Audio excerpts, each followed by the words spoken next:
क्योंकि हमारी तो कोई कब्र नहीं होती। भाई साहब का सवाल है कि वो कहते हैं कि क़यामत के दिन जब अल्लाह ताला वापस से हमें दूसरी ज़िंदगी देंगे तो कहेंगे अपने कब्रों से उठो। हिंदू भाई साहब पूछे कि हिंदू लोग तो कब्र में दफनाए नहीं जाते, हिंदू बच्चे दफनाए जाते ना। हिंदू बच्चे, हिंदू मजहब में छोटा बच्चा है उसको जलाया नहीं जाता, उसको दफनाया जाता है। फिर भी कई मुसलमान हैं जो डूब के मरते हैं, जो जल के मरते हैं, उनको भी दफनाया नहीं जाता है, जिनकी हमें मिलती नहीं। ये जब अल्लाह ताला कहेंगे कि फिर से हम जिंदगी देंगे, जरूर नहीं कि आप कब्र में से ले आ जाएंगे। जो भी इंसान मर चुका है उसके नई जिंदगी दी जाएंगे। कुरान मजीद में अल्लाह ताला फरमाता है कि अल्लाह उसमें जान डालेंगे, फिर मौत देंगे, फिर से जान डालेंगे। तो अल्लाह जान डालेंगे, चाहे वो कब्र में है, चाहे जलाया गया है, चाहे डूब गया है, जो भी हालत में है अल्लाह उस इंसान में फिर से जान डालेंगे। और अल्लाह ताला को जान डालना बहुत आसान है, चाहे आप दफनाए गए हैं या चाहे जला दिए गए। अल्लाह ताला फरमाते जब गैर मुस्लिम के एतराज करते अल्लाह से और अल्लाह से पूछते हैं कि जब आप दफनाए जाएंगे और क़यामत के रोज जब इंसान उठाए जाएंगे तो अल्लाह ताला उनको हड्डियां को कैसे जोड़ेगा। जैसे आप पूछ रहे ना, अल्लाह ताला जो कब्र में उनको उठाएंगे, हम कब्र तो नहीं गए, तो लोग पूछते हैं, कुरान मजीद में इसका जिक्र है, सूरह क़याम में सूरह नंबर 75 आयत नंबर 3-4 में, कि अल्लाह ताला हड्डियां को कैसे जोड़ेगा। तो अल्लाह ताला फरमाते हैं अल्लाह हड्डियां को ही नहीं जोड़ सकता है, आपके उंगलियों के पोर पोर को जोड़ सकता है। उंगलियों के पोर पोर, आप सोचते हैं कि अल्लाह ताला क्यों कहता है क्या उंगलियों के पोर पोर को जोड़ सकता है। आज की साइंस ये कहती है, सर फ्रांसिस गोल्टिन एक साइंटिस्ट है जो सन 1880 में एक डिस्कवरी किए कि फिंगर प्रिंटिंग मेथड के दो इंसान करोड़ों लोगों में भी उनके फिंगरप्रिंट यकसा नहीं हो सकते। तो अल्लाह ताला फरमाते हड्डियों को तो छोड़ो, मैं आपके उंगलियों के पोर पोर को इकट्ठा कर सकता हूँ और हू बहू वैसे पैदा कर सकता हूँ। तो अल्लाह के लिए फिर से जान डालना बहुत आसान है, चाहे वो इंसान दफनाया गया है या जलाया दिया गया है या डूब के मरा है। अल्लाह को फिर से जान डालने में, चाहे वो मुसलमान मरा या हिंदू मरा या ईसाई मरा, अल्लाह को जान डालने में बहुत आसान है, कुन फयकुन।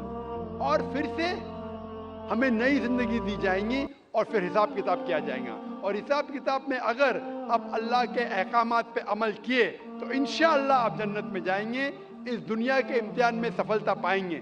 लेकिन अगर उनके अहकामात पे आपने नहीं चले, उनके मुताबिक नई जिंदगी बसर करे, तो आप इस जिंदगी में सफलता नहीं पाएंगे। नाम आशीष है, मैं नेहरू से आया हूँ, मैं बीपीओ एग्जीक्यूटिव हूँ। मेरा आपसे एक सवाल है, इस्लाम में हर गुनाह माफ है, लेकिन शिर्क की माफी क्यों नहीं है?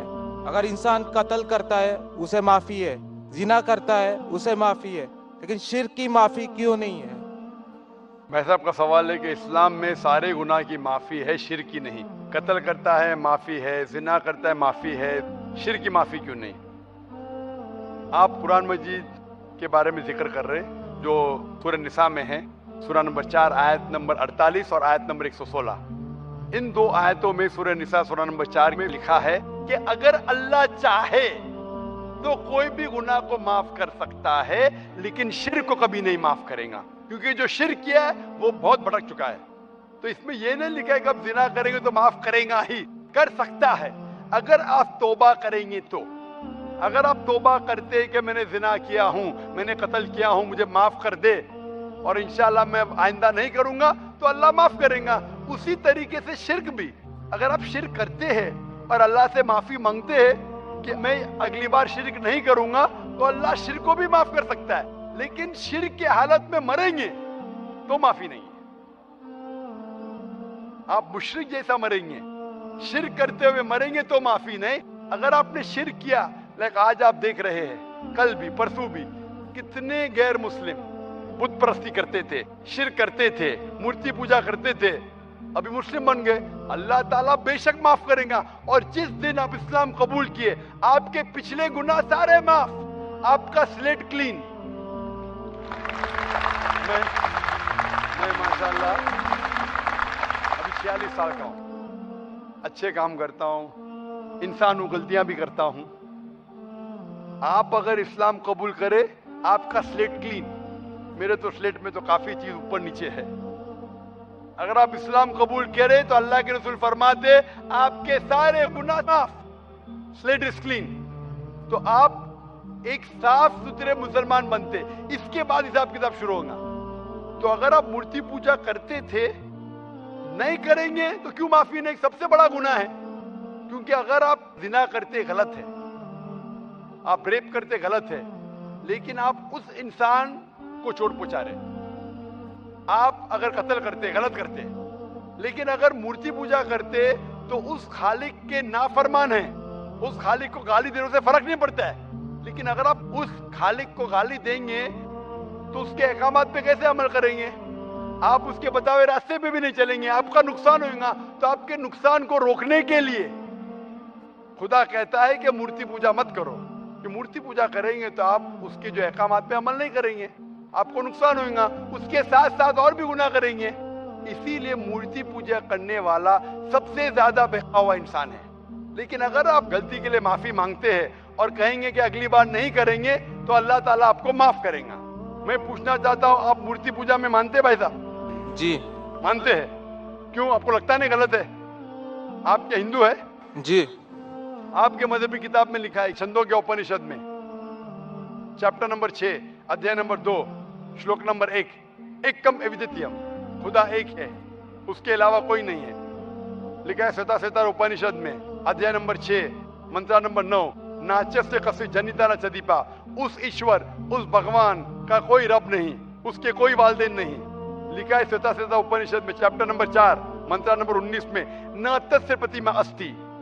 उस ईश्वर, उस भगवान की कोई प्रतिमा नहीं, कोई अक्ष नहीं, कोई पिक्चर नहीं, कोई पेंटिंग नहीं, कोई फोटोग्राफ नहीं, कोई मूर्ति नहीं, कोई बुत नहीं। लिखा है यजुर्वेद में, चैप्टर नंबर 32, वर्ष नंबर 3 में, मंत्र नंबर 3 में, न तस्य प्रतिमा अस्ति। उस ईश्वर, उस भगवान की कोई प्रतिमा नहीं, कोई अक्ष नहीं, कोई पिक्चर नहीं, कोई पेंटिंग नहीं, कोई फोटोग्राफ नहीं, कोई बुत नहीं, कोई मूर्ति नहीं। तो साफ तौर पे कई जगह आप हिंदू की मजहबी किताब में लिखा है कि मूर्ति पूजा गलत है। तो क्यों आप मूर्ति पूजा करते? भाई साहब जी, इस बारे में मुझे सही तालीम नहीं है, मुझे थोड़ा वक्त चाहिए। मैं इतने हवाले दे रहा हूँ कि आपको लगता है कि मैं फेंकते जा रहा हूँ। हवाले के हवाले दे रहा हूँ, आप नोट कीजिए। जी। आप लाइब्रेरी में जाइए, आपको वेद नहीं मिलता है तो हमारी लाइब्रेरी में जाओ, इस्लामिक रिसर्च फाउंडेशन। हमारे इस्लामिक रिसर्च फाउंडेशन में आपको वेद का तर्जुमा मिलेगा, महाभारत का तर्जुमा मिलेगा, भगवत गीता के कम से कम 30 तर्जुमे मिलेंगे, बाइबल मिलेगा, बाइबल का तर्जुमा मिलेगा, कुरान का तर्जुमा मिलेगा, हदीस का तर्जुमा मिलेगा। मैं नहीं जानता हूँ कहीं भी हिंदुस्तान में इतने मजहबी किताब का तर्जुमा मौजूद है। इस्लामिक रिसर्च फाउंडेशन में फ्री लाइब्रेरी, एयर कंडीशन में बैठो, फ्री पढ़ो। इंशाअल्लाह आपको चाय पानी भी दूंगा मैं। चाय पानी रिश्वत नहीं है, तो क्या आप ठंडे दिमाग से, कभी ठंडा दूंगा कभी चाय पानी, तो आप अच्छे दिमाग से रिसर्च कीजिए। हमारे पास कंप्यूटर सॉफ्टवेयर है, आप क्या जानना चाहते हैं वेद के ऊपर बटन दबाओ, मिलेगा आपको। किधर लिखा है मूर्ति पूजा हराम है? बटन दबाओ, कंप्यूटर में निकलेगा बाहर। वेद के कंप्यूटर सॉफ्टवेयर है, बाइबल के कंप्यूटर सॉफ्टवेयर है, कुरान के कंप्यूटर सॉफ्टवेयर है, हदीस के। तो मैं आपसे दरखास्त करता हूं कि आप रिसर्च कीजिए कि खुदा एक है, रिसर्च कीजिए कि मूर्ति पूजा गलत है, रिसर्च कीजिए कि आखिरी पैगंबर मोहम्मद सल्लल्लाहु अलैहि वसल्लम है। और मैं दुआ करता हूं कि आपको हक जल्दी मिले ताकि आप इस दुनिया